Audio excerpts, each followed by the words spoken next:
Êtes-vous à l'aise avec le silence dans les échanges? Vous met-il parfois mal à l'aise? Percevez-vous ce vide comme porteur d'un manquement quelconque, du manque de conversation ou manque d'intérêt, à la peur de paraître inintéressante? Cette gêne avec le silence est-elle pour vous parfois exacerbée lors des premiers rendez-vous tels les premiers rendez-vous galants ou professionnels, où nous cherchons à faire bonne impression? Au passage, et si c'était cette quête à faire bonne impression qui rajoutait de la pression au dit silence? Qu'en pensez-vous? N'hésitez pas à répondre à ces petites questions en commentaire et ou par mon mail. Pourquoi parfois le silence dans les conversations est-il redouté? Qu'apporte-t-il dans les échanges? Comment l'apprivoiser avec 5 clés? Et si vraiment 2 personnes se rendent compte qu'au final, il est vrai qu'elles n'ont pas grand-chose à se dire, est-ce si grave? Existe-t-il une autre perception possible d'une telle situation? C'est ce que nous allons aborder aujourd'hui dans ce tout nouveau partage. Bonjour, ici Pascal, je suis vraiment heureuse de vous retrouver pour ce tout nouvel épisode de la série spéciale Calendrier de l'Avent de mon podcast Sérénité au féminin. Explorez, ressentez, rayonnez. Avant de poursuivre, une petite présentation et les actus du moment pour celles qui ne me connaîtraient pas. Je m'appelle donc Pascal et si depuis plus de 10 ans, j'accompagne, forme des individuels, des équipes sur la question de l'accompagnement des émotions, du développement des aptitudes et conduites relationnelles, mais aussi sur la prise de parole en public et l'authenticité dans l'expression. Depuis 2 ans, ce sont plus spécifiquement les femmes que j'accompagne sur ces mêmes thématiques, en les invitant à oser être elles-mêmes, davantage ancrées dans le présent. Notamment via mon parcours de transformation individuelle Cap Sérénité et mes autres offres d'accompagnement et ou de formation en ligne et en présentiel. Au passage, saviez-vous que j'ai conçu pour vous une mini-formation offerte Destination Sérénité au féminin? Elle comprend une masterclass exclusive d'1 heure qui vous offre 20 clés pour améliorer la communication au sein de votre couple. Un pack de 8 relaxations guidées pour harmoniser le corps et l'esprit, un cahier de 30 exercices pour mieux comprendre les émotions et commencer à tisser une relation plus apaisée avec celle-ci. Et en bonus, la possibilité de bénéficier d'une session offerte avec moi de 2 heures pour vous aider à clarifier une situation qui vous est difficile en ce moment et vous donner des clés pour aller vers un changement de perception. Sachez aussi que j'anime tout au long de l'année des stages de ressourcement ou des stages Slow Life et cette année, ils seront dans le Nord Aveyron. Si vous avez envie d'en savoir plus, eh bien n'hésitez pas à consulter l'onglet communauté de ma chaîne YouTube pour plus d'informations. Vous y trouverez une petite vidéo qui est d'ailleurs aussi dans mes autres vidéos sur ma chaîne.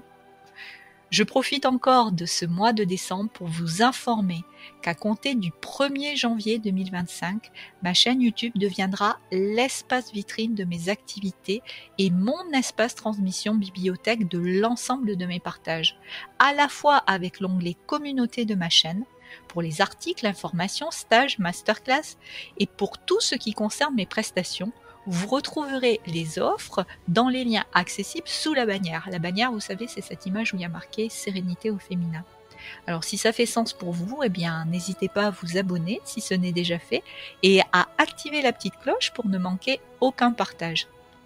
Sachez aussi que l'onglet communauté de ma chaîne YouTube sera prochainement complété de la mise en place d'un espace virtuel privé où nous pourrons enfin échanger avec plus de confidentialité, je sais que c'est aussi votre demande, et où je pourrai vous partager encore plus de valeur par des ateliers hebdomadaires. Je vous tiendrai informé, c'est promis. Ces petites infos partagées, plongeons maintenant dans notre sujet avec un temps de silence. Pourquoi le silence est-il parfois redouté? Est-ce que vous avez une petite idée? Alors je vais vous donner une liste qui n'est pas exhaustive et que je vous invite d'ailleurs à compléter en commentaire, de 5 raisons principales pour lesquelles les gens peuvent avoir peur du silence, notamment là on parle du silence dans les échanges. Le premier élément, c'est la peur de la confrontation avec soi-même. Le silence nous oblige, et vous l'avez peut-être remarqué, à être en contact avec nos propres pensées, nos propres émotions, nos propres questionnements, nos propres douleurs, mais aussi nos propres joies. D'accord ? Et certaines personnes préfèrent éviter cette introspection car elle peut faire remonter des doutes, des peurs ou des souvenirs inconfortables. La deuxième raison, c'est le malaise social et la crainte du jugement. Est-ce que ça vous parle ? Dites-moi en commentaire. Alors, dans les conversations, chez certaines personnes, les silences sont souvent perçus comme des vides gênants. Les gens peuvent craindre que ces pauses soient interprétées, exactement comme je vous le disais en introduction de cet épisode, comme un manque d'intérêt, un manque d'intelligence ou de compétences sociales. Est-ce que là aussi, est-ce que ça résonne? Est-ce que vous vous retrouvez? N'hésitez pas à me dire en commentaire. La troisième raison que l'on peut lister, c'est l'habitude d'un environnement bruyant. Vous le savez, j'en ai parlé dans ma précédente relaxation qui s'appelle Le silence ou Explorer ensemble le silence. Je vous invite d'ailleurs à aller l'écouter si ça vous dit, si vous avez envie. Mais c'est vrai qu'on vit dans un environnement avec énormément de stimuli extérieurs et beaucoup de personnes vivent dans un monde saturé de distractions, saturé de bruit de fond. Et le silence, le vrai, devient rare, inhabituel, et pour certaines personnes, il peut paraître étrange, voire angoissant, par simple contraste avec leur quotidien. J'ai toujours vécu dans des endroits extrêmement silencieux. Pour moi, c'est important, c'est un critère. Et je me souviens vraiment, pour avoir reçu pas mal de monde en séjour à la maison, je me souviens vraiment avoir eu des personnes qui verbalisaient en fait le fait de « Waouh, qu'est-ce que c'est calme ici !» Ça vous fait pas peur? Ça vous ennuie pas? Vous voyez, chacun tisse un rapport différent avec le silence. Et c'est vrai que cela peut parfois contraster avec nos quotidiens. La quatrième raison, c'est la peur du vide émotionnel ou relationnel. Alors là, on est plutôt le silence dans un espace partagé. Par exemple, à la maison, au bureau. Et pour certaines personnes, ça peut être perçu comme une absence de lien, une problématique non dite, une absence d'activité. Et du coup, certaines personnes vont chercher à combler ce vide par du bruit pour donner l'impression de vie ou de présence. C'est un fonctionnement. Là aussi, est-ce que vous vous reconnaissez? Est-ce que ça vous parle ou pas? Et la cinquième raison que je voulais voir avec vous, c'est le conditionnement culturel. Alors, dans certaines cultures, le silence est souvent associé à l'ennui, à la solitude ou à un manque de dynamisme. Il est alors, dans ces cas-là, perçu négativement, contrairement à d'autres cultures où il est valorisé comme un signe de respect ou de réflexion. Alors derrière tout ça, derrière ces 5 raisons, bien sûr, on pointe des peurs qui ne sont pas universelles, mais elles nous parlent simplement de tendances qui s'amplifient dans des environnements plutôt modernes qui sont marqués par cette hyperstimulation dont j'ai déjà parlé et la valorisation de l'activité constante. Vous savez, la peur aussi du vide des agendas. la peur du vide dans les conversations, la peur du silence dans les maisons. J'y reviendrai dans un autre épisode. Ok ?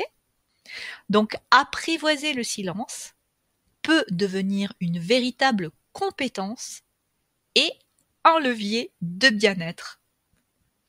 Alors maintenant qu'on a vu quelques origines de ce malaise, parfois vécu, observé, est-ce que l'on peut se proposer un regard différent sur ces silences, un changement de perception en comprenant ce qu'ils peuvent aussi apporter à la relation? Est-ce que cela vous dit? Je continue? Alors, qu'est-ce qu'ils apportent des silences dans les conversations?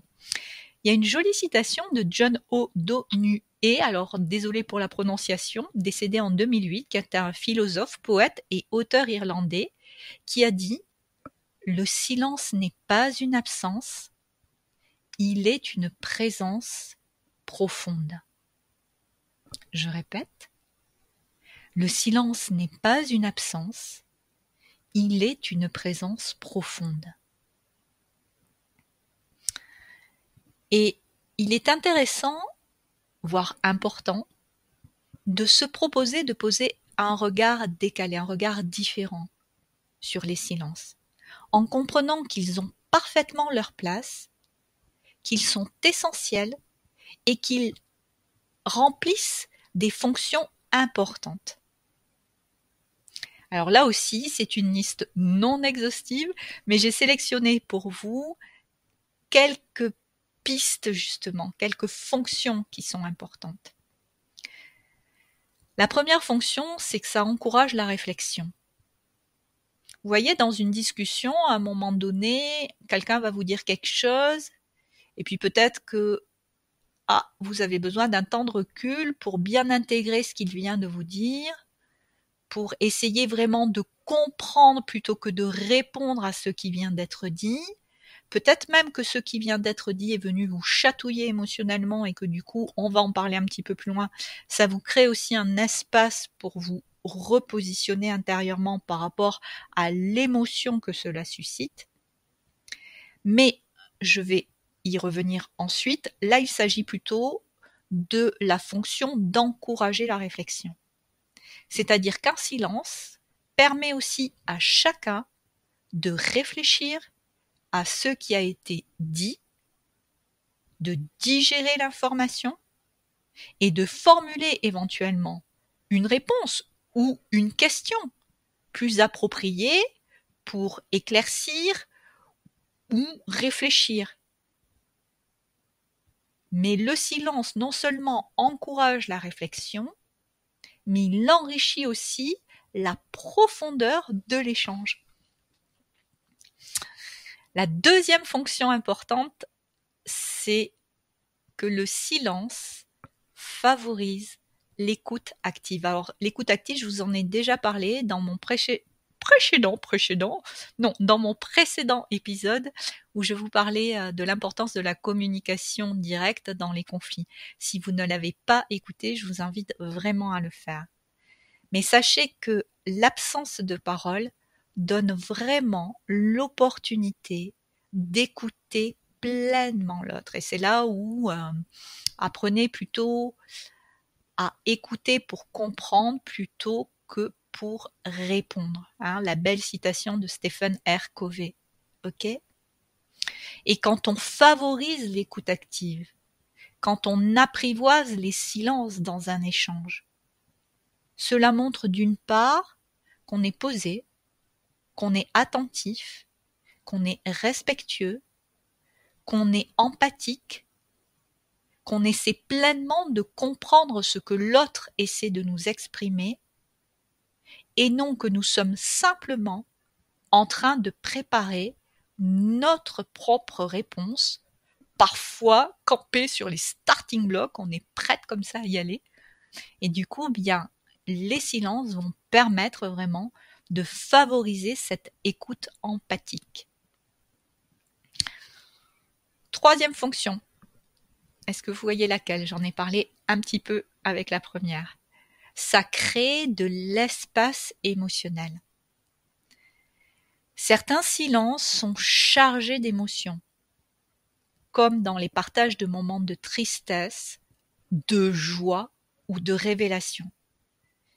Et ces pauses permettent de se connecter à ce qui vit à l'intérieur de nous dans ces moments-là, de les ressentir vraiment, de réajuster notre posture à ce moment-là pour pouvoir ensuite éventuellement partager ces émotions, les communiquer, les exprimer sans les interrompre.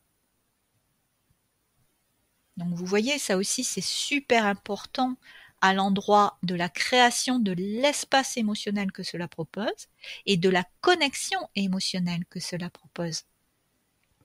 La quatrième fonction, je viens juste d'en parler un petit peu avant, à chaque fois je fais le pont, ça permet de renforcer la connexion. C'est beau aussi de partager avec quelqu'un la connivence de silence, la connivence de regard, la connivence d'un geste habité. Et ce langage non verbal ne veut pas dire absence de lien, absence d'intensité, absence de sens, absence d'empathie. Tout au contraire. Le silence peut signifier aussi une compréhension mutuelle, un respect ou une intimité partagée. Et c'est aussi super agréable de se rendre compte qu'on n'est pas toujours obligé de combler le vide par des mots pour se sentir proche de quelqu'un. Alors, je ne sais pas vous si ça fait sens, mais je vous dirai à la fin, moi, comment je suis positionnée par rapport à ça. Et moi, c'est vraiment quelque chose que j'adore et que j'aime beaucoup nourrir dans les relations. Après, c'est une question d'équilibre, bien sûr, comme tout. C'est voilà, le langage verbal, le non-verbal, c'est une équilibre. Une équilibre. Non, j'allais dire une danse. C'est pour ça, c'est un équilibre et puis c'est une danse. Ensuite, comme autre fonction, il y a le fait que le silence peut aussi créer un espace pour stimuler l'autre à s'exprimer davantage.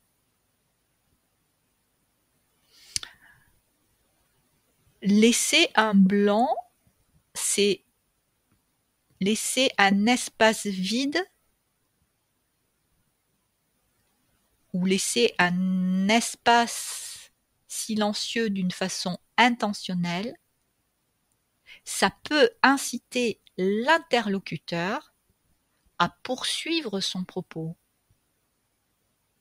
Ça lui laisse le temps d'aller peut-être un petit peu plus loin, de réfléchir, de poser encore autre chose, d'approfondir ses pensées, ou de se révéler dans d'autres aspects qu'il n'aurait peut-être pas partagés autrement s'il n'y avait pas eu ce silence intentionnel. Ce silence tranquille, ce silence qui est une qualité de présence.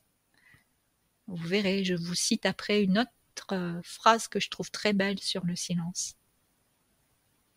Autre fonction encore du silence, ça permet d'exprimer un désaccord subtil ou une neutralité. Je vous en ai sélectionné 8.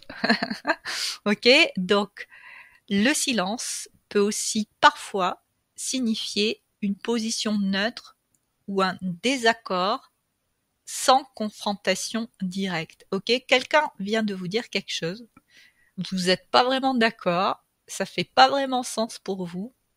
Ok, soit vous rentrez dedans et vous allez dans la confrontation, soit vous offrez un espace de silence. Alors ça n'empêchera peut-être pas la personne de vous dire t'en penses quoi, mais vous pouvez continuer de répondre par un silence. Et à un moment donné, je veux dire, la discussion, la conversation, elle va s'engager ailleurs ou autrement. Et on peut vous dire, pourquoi tu réponds pas? Ouais, c'est ta perception. Vous vous souvenez, quand je vous ai déjà dit dans d'autres partages, c'est ta vision. Voilà, c'est ta vision. Pour l'instant, là, comme ça me résonne pas vraiment. J'ai pas vraiment envie de répondre, donc je sais pas trop quoi te répondre. Ok, après, bien sûr, selon les contextes, les situations, les personnes, il y a des mots qui peuvent se poser. Mais des fois, il n'y a même pas besoin de mots. Le silence fait son job. Ok? Donc c'est une façon douce de signifier qu'on n'est pas en phase avec ce qui est dit. Donc ça peut être intéressant aussi de savoir utiliser à bon escient les temps de silence. Le silence permet aussi de donner du rythme et du relief à une conversation. Exactement comme la ponctuation dans un texte, les silences dans une conversation donnent du rythme, ponctuent, appuient certaines parties. Cela permet d'éviter un flot continu de paroles et de rendre la conversation plus naturelle, agréable et j'aurais envie de dire presque plus écoutée. Quand une parole est posée, claire, habitée, elle va avoir une autre portée. Et autre fonction encore, ça favorise la méditation ou l'introspection. Choisissez le mot qui vous va bien si vous n'êtes pas à l'aise, confortable avec ces notions de méditation, parce que peut-être, j'aurai l'occasion d'y revenir d'ailleurs. Vous avez peut-être une perception qui est la vôtre de la méditation, mais la méditation, c'est avant tout une introspection sur un temps posé. Ça permet bien sûr de se recentrer, de se détendre, de se relâcher, comme peut le faire la relaxation, la sophrologie et d'autres pratiques. Mais ça a avant tout comme fonction d'apprendre à se connaître. J'aurai l'occasion d'y revenir si ça vous intéresse. Dites-moi-le en commentaire. Donc effectivement, les silences sont des espaces qui nous permettent de prendre du recul, de faire une pause pour réfléchir profondément à une idée ou à un sentiment ou à un vécu ou à une émotion qui nous a traversé ou à une situation qui nous a chatouillé, qui est venue nous faire réagir. Moi, j'ai des clientes qui me disent qu'elles ont juste besoin de s'asseoir tranquille sur leur canapé et de faire le point par rapport à telle situation ou d'autres situations. D'autres auront besoin d'aller sur une forme de détente plus profonde.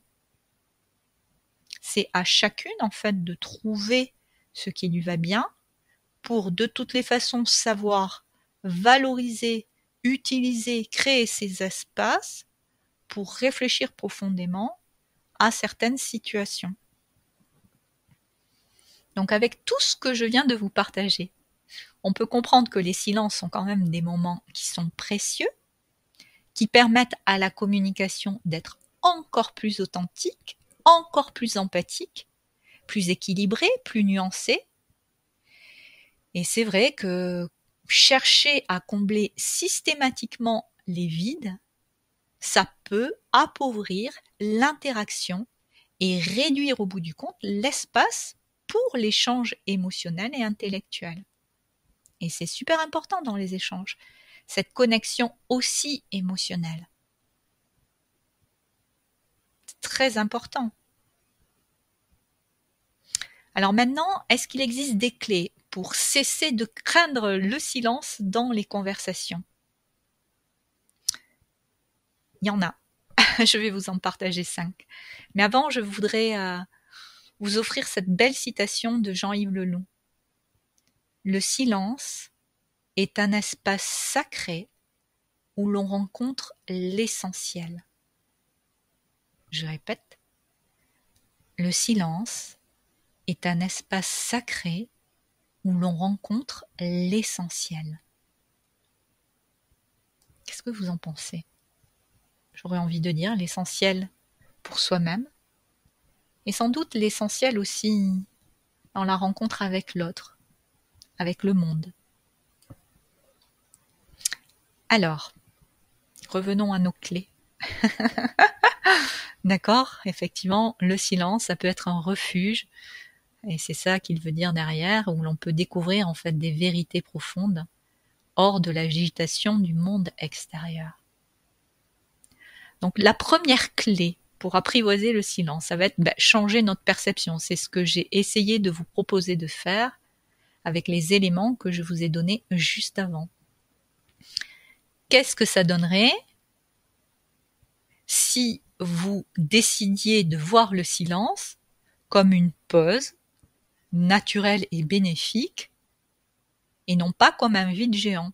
Qu'est-ce que ça changerait dans votre relation au silence de voir le silence exactement de la même façon qu'une virgule ou un point dans un texte?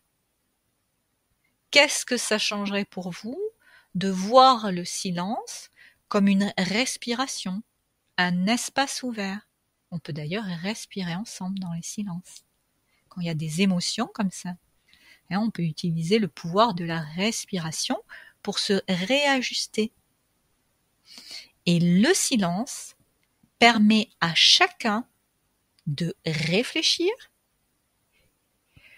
et de mieux formuler soit ses pensées, soit ce qu'il vit, ce qui est là pour lui dans l'instant. La deuxième clé, j'en ai déjà parlé, c'est de pratiquer l'écoute active. Encore une fois, plutôt que de vous précipiter pour répondre, concentrez-vous sur ce que dit l'autre. Laissez-le parler jusqu'au bout. Et le silence peut indiquer que vous prenez le temps de vraiment comprendre la personne. Et comme on l'a vu, ça peut lui donner envie de vous en dire davantage. Ok ? Acceptez aussi le rythme de l'échange. Alors ça, il faudrait que je vous parle un peu des VACOG pour comprendre qu'on a tous, selon si on est un visuel, un kinesthésique, un auditif, etc., on a aussi des rythmes et des débits de parole qui sont différents. Et c'est important aussi d'avoir conscience de ça pour s'ajuster l'un l'autre dans les rythmes de nos échanges. Les kinesthésiques vont avoir une parole souvent plus lente, plus posée, les visuels vont avoir un débit de parole plus rapide, etc., etc. D'accord ? Si ça vous intéresse, j'y reviendrai. Dites-moi-le, signalez-vous, dites-moi-le en commentaire. Mais les conversations n'ont pas besoin d'être remplies en continu.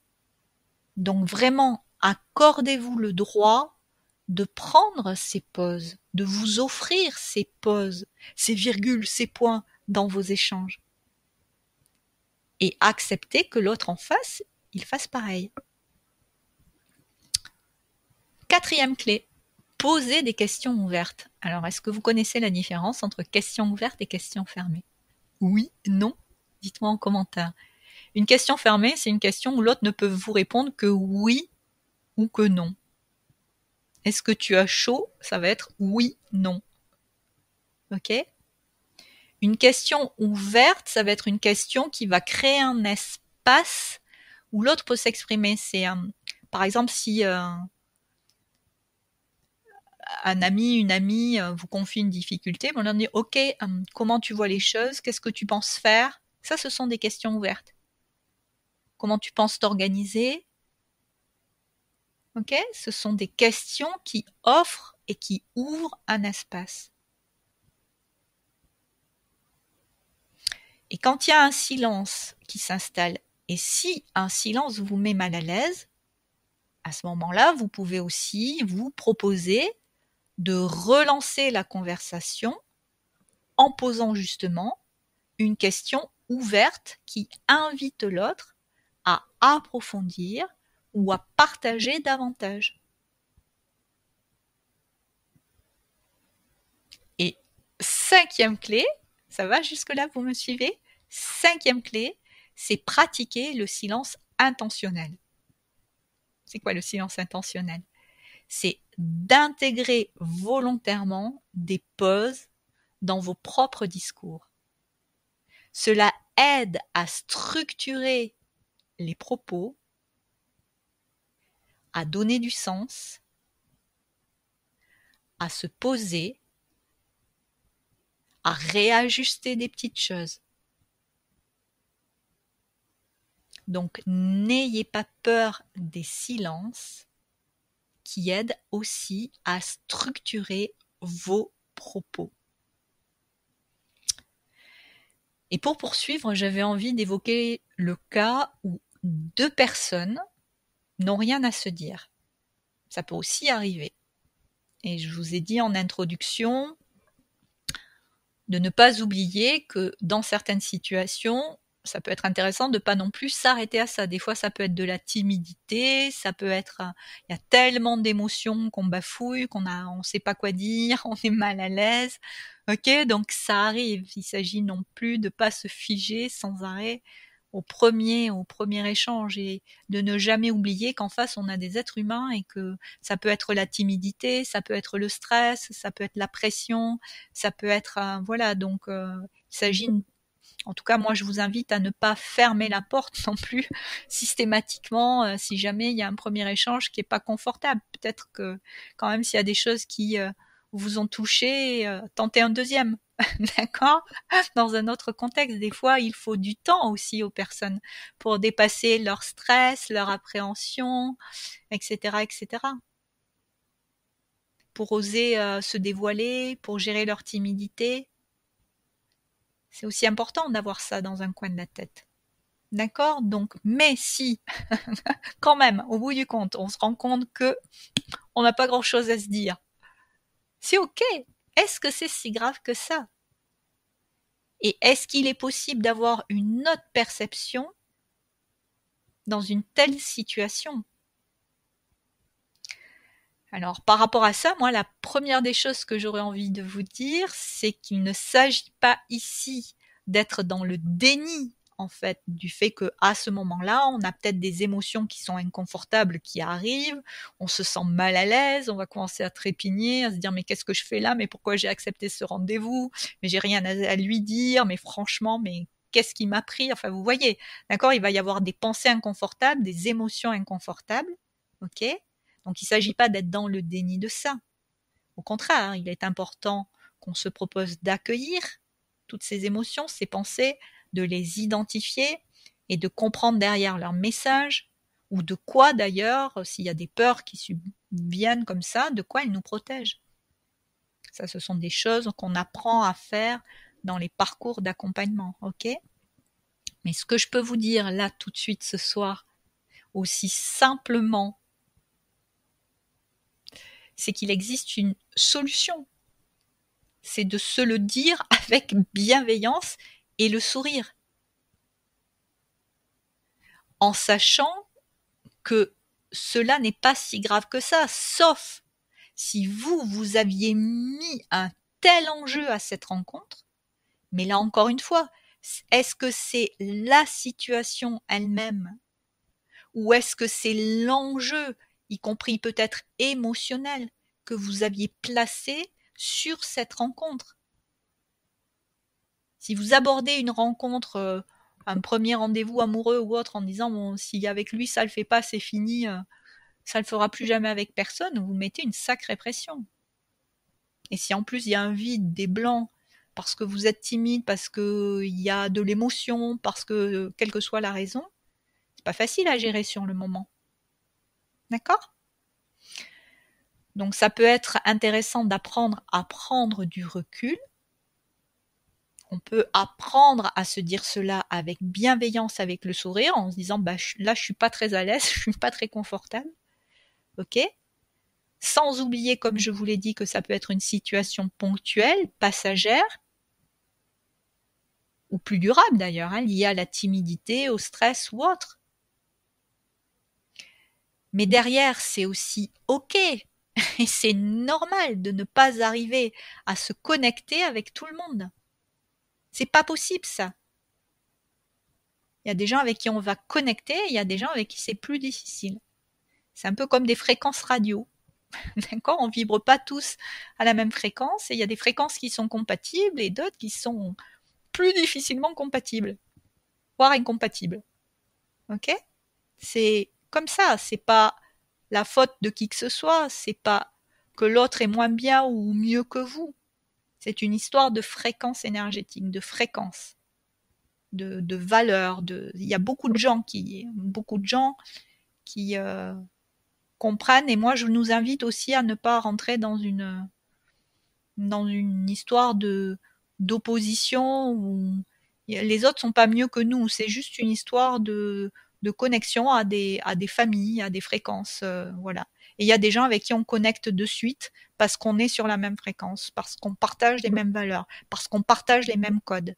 Et du coup, c'est hyper fluide, c'est facile. Et il y a des groupes, des personnes avec qui ça rappe.